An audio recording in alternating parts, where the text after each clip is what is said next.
to talk about next is Oliver Wyman's audience growth initiative. In short, it's the orchestra churn study, where they found, it was a study done by, I believe, 10 orchestras or so in the United States, where they found that actually orchestras are doing a pretty good job of bringing in new audiences, but they don't retain them. So that's what the 9 out of 10 number is.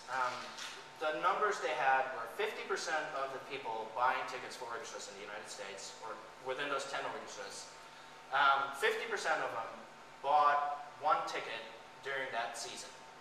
Now 9 out of 10 of those 50% didn't return. Also 50% of the people attended for the first time. Now there's some overlap, of course, but in that case as well, 9 out of 10 didn't return the next season. Now, I think that's a very interesting number, and these people that attend for the first time or attend just one time, they dubbed them the unconverted trialists. And the revenue difference between unconverted trialists and the core audience of orchestras was, and revenue meaning ticket buying and donations. Over 5 years, the revenue difference was basically $200 versus almost $5,000. So a big difference in revenue if you can convert those unconverted trialists to core audience.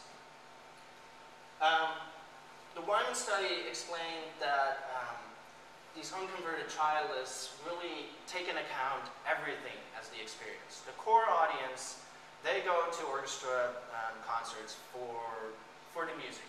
You know, music is their experience.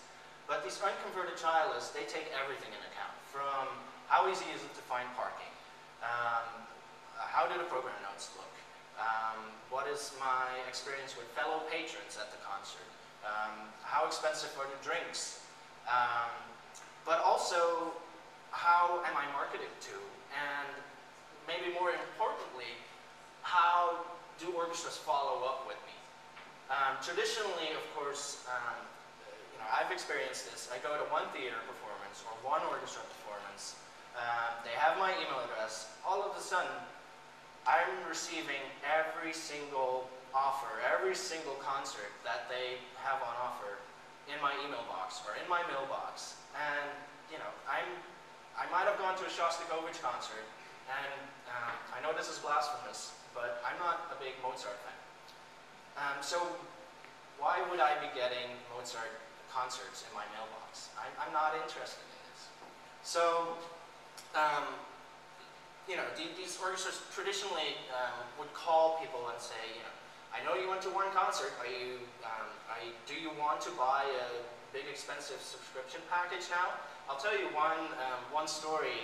When I was working at an orchestra, I was very proud, and you know, I was still proud that I worked there, and I donated $150 to the annual campaign. You know, it was one of those automatically taken out of my paycheck over 12 months. So it wasn't really a lot.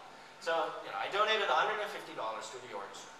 A year later, I got a call on my office phone from the telefunding department, and I guess the guy had no idea he was calling inside the building, and he was calling my office phone.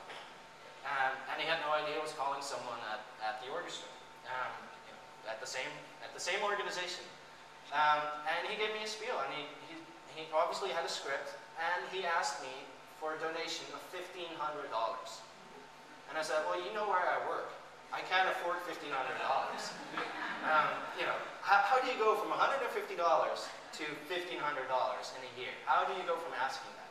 So what the Wyman study actually found was that patrons said, you know, don't ask me to marry you after the first date. I think that's a very good analogy. Now, with all that in